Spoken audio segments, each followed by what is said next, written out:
آج میں آپ کے ساتھ امام موسیٰ کاظم علیہ السلام کا بہت ہی مجرب عمل جو ہے وہ شیئر کرنا چاہ رہی تھی، جو میری دادی نے کیا، میرے بابا نے کیا۔ ہم تمام بہن بھائی جب کوئی مشکل ہوتی ہے، پریشانی ضرور کرتے ہیں،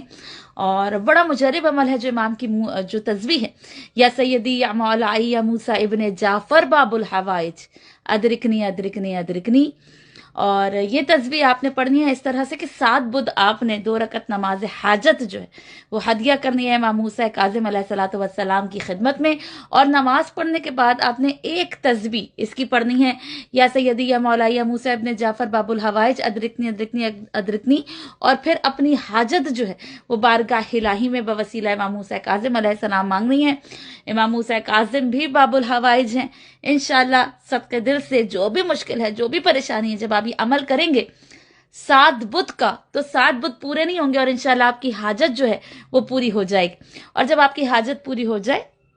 تو آپ امام موسیٰ کاظم علیہ السلام کی نظر دلائیے گا، یا اپنے بہن بھائیوں کو بلا کے دسترخوان کر لیجیے گا، امام کے نام کا کھانا کھلا دیجیے گا نظر دلا کے۔ تو ضرور کیجیے گا، ہر مشکل ہر پریشانی کے لیے 7 بدھ آپ نے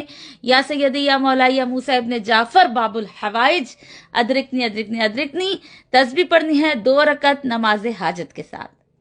وہ فاطمہ ہے، وہ فاطمہ